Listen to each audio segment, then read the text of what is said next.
Assalamualaikum warahmatullahi wabarakatuh. Kali ini penulis mau ngomong soal yang biasa ceramah-ceramah di YouTube. Sekarang ini penceramah di YouTube itu ya memang ada yang beneran, tapi yang repotnya banyak juga yang nggak bener. Kalau yang beneran biasanya sih memperlihatkan wajah, walau ya yang nggak bener juga ada yang memperlihatkan wajah. Jadi ada yang langsung agamis, ada yang sebagai motivator. Kayak Mario Teguh yang ya sempat ketahuan pisah sama anaknya, kemudian muncul lagi ya di medsos, baik di Facebook ataupun YouTube. Rupanya juga banyak haternya, jadi dia melakukan sensor sendiri. Sebelumnya juga pernah dengar ada kasus penipuan, ditipu 5 miliar gitu katanya ya, yang muncul di Deddy Corbuzier itu. Katanya ditipu oleh istrinya, tapi ya rasanya juga ACC oleh Pak Mario nya sendiri. Ya sebenarnya soal gitu-gitu itu ya, kalau dari ajaran agama ya, kalau petuah itu baik, walau itu dari omongannya penjahat sekalipun, baiknya didengar ya. Jadi namanya petuah nggak harus dari orang yang paling disegani, paling ngopor. Kalau itu memang benar. Jadi sumber informasi atau nasihat itu memang nggak harus dari sumber yang terkenal baik orangnya, terkenal sakti anjurannya. Enggak ya, anjuran dari anak kecil, dari orang yang jahat itu ya nggak masalah gitu loh. Cuma memang ada warning untuk orang-orang yang memang sudah biasa nipu. Jadi orang yang punya sejarah menipu itu di warning sekali untuk hati-hati terhadap informasi. Jadi orang yang tidak amanah itu setahu penulis nggak boleh ya dipercaya. Tapi juga orang yang jahat itu kalau anjurannya bagus, kita harus dengarkan. Jadi ya mau nggak mau kita harus menggunakan apa ya istilahnya, critical thinking ya, pikiran yang kritis untuk membedakan mana sih yang nipu, mana sih yang enggak. Dan kita ini diwajibkan ya, kalau ada informasi dari manapun kita harus verifikasi, harus melakukan usaha untuk mengetahui apakah informasi yang disampaikan itu benar atau tidak. Dan ini penulis tahu sendiri lah betapa kacaunya orang Indonesia ini. Jadi sudah berkali-kali penulis lihat ada orang mengeluarkan statement itu salah, tapi orang itu terus kemudian dipuji-puji dan dianggap benar. Ya jangan jauh-jauh lah soal minyak goreng untuk penggunaan di kendaraan. Ada berapa banyak info salah yang beredar, mulai dari yang gampang diverifikasi sampai yang sulit diverifikasi ada. Jadi penulis sendiri sangat takut ya, sangat takut ketipu juga, karena kadang canggih penipuannya. Karena itu kalau ada seorang pembohong di channel penulis, ya langsung blokir. Ketahuan jelas-jelas bohong ya blokir. Menghina no problem, mengolok-olok no problem, mengetawakan no problem, debat no problem. Tapi kalau bohong, sorry, karena penulis takut ya bakal ada yang kena bohongi. Penulis sendiri juga takut nanti kena bohongi gitu ya. Jadi bohongnya ini kadang gampang diketahui, kadang sulit diketahui. Nah, kalau di kebanyakan grup di Facebook, mau yang gampang diketahui, yang sekali klik langsung kelihatan bohongnya pun lolos. Jadi puarah sekali lah orang Indonesia dalam soal verifikasi ini. Istilahnya kafir kabeh lah. Masa ya ada seorang pembohong, jelas-jelas bohong, kami nggak tahu. Bohong yang bisa ketahuan setelah ngeklik link itu contohnya adalah soal minyak goreng. Jadi ada uji lab minyak goreng. Orangnya ini enggak langsung sebut nama aja wis ya. Si ADHIE, dia penjual oli liquid moly, mengklaim bahwa dia telah melakukan uji lab terhadap minyak goreng.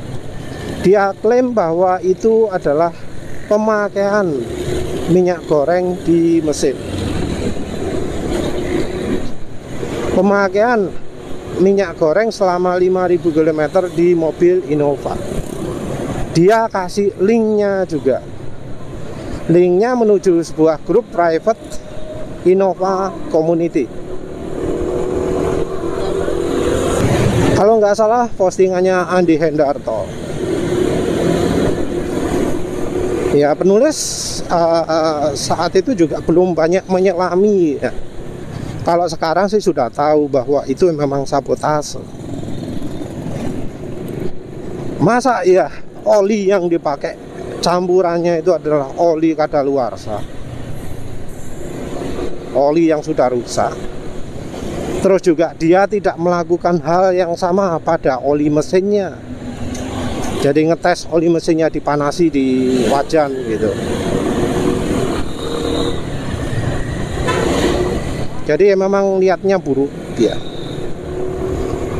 Tapi teruslah si Andi Hendarto gak ngomong bahwa itu adalah uji mobil, ngomongnya adalah uji di wajan. Jadi jelas ya, Andi Hendarto walau tujuannya jelek, tapi ngomong dia ngujinya di wajan. Nah, yang Adi ini ngomongnya untuk kendaraan, pemakaian di kendaraan, pemakaian 5000 km. Katanya juga sempat ngomong di beberapa tempat, begitu dicampur minyak goreng langsung rusak olinya, langsung angka oksidasinya, sulfurnya mencapai angka lebih dari 60.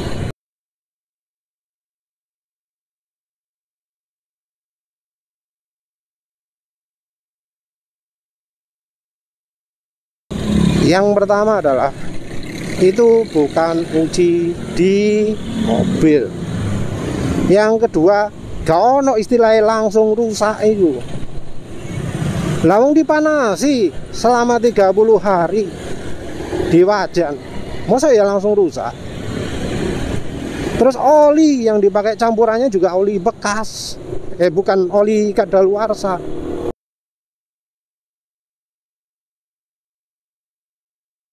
Nah, orang-orang ya di grup itu sebenarnya gampang untuk mendapatkannya itu.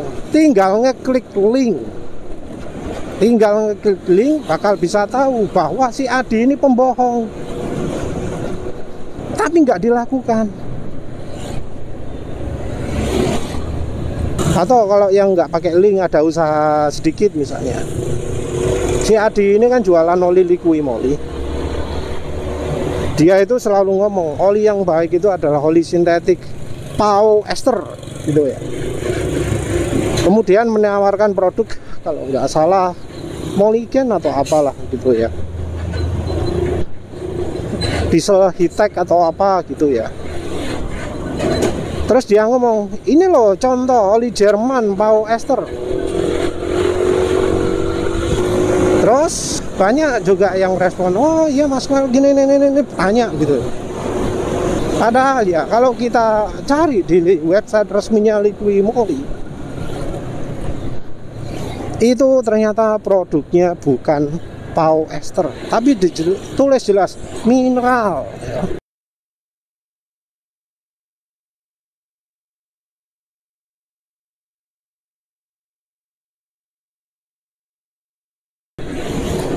Jadi kalau memang sebutannya sintetik, full sintetik, ya wes biasalah orang kemudian ngomong, oh ini Pau Ester, padahal bukan ya.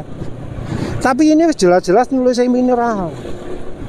Nah di mulutnya Adi itu jadi bisa Pau Ester. Nah gitu nggak ada yang verifikasi. Jadi mengerikan sekali ya. Ini padahal untuk level yang mudah diverifikasi. Nah untuk sesuatu yang sulit diverifikasi bagaimana? Seperti misalnya kalau ngomong soal agama, ada hadis begini, ada hadis begini, nggak tahu sumbernya dari mana, nggak tahu informasinya dari mana. Omongan bahwa Nabi menganjurkan bahwa hal yang nggak boleh dilakukan laki-laki yang sudah menikah, gitu ya. Sebut ini. Makanan yang nggak boleh dimakan kalau sedang hamil, gini, dasarnya agama. Padahal ya nggak jelas itu ayatnya dari mana, sumbernya dari mana. Dan banyak ya yang model kayak gitu-gitu itu. 5 hal yang nggak boleh dilakukan ketika sudah berumah tangga. 5 hal yang harus dilakukan ketika berpergian dan seterusnya. Ya memang informasi itu bisa sumbernya dari mana-mana. Nasihat sumbernya bisa dari mana-mana. Tapi kita ya harus tetap berpikir. Kita harus kritis ya. Kita harus melakukan verifikasi juga kalau ada. Kalau sudah ngomong agama itu pasti ada sumbernya dan kita harus mencari sumbernya di mana. Jangan sampai kita mempercayai mentah-mentah. Untuk sementara kalau soal agama penulis belum pernah ya nemu yang menyelewengkan ya. Tapi kalau selain agama, aduh, yes ya. Yang contoh minyak goreng itu jelas ya.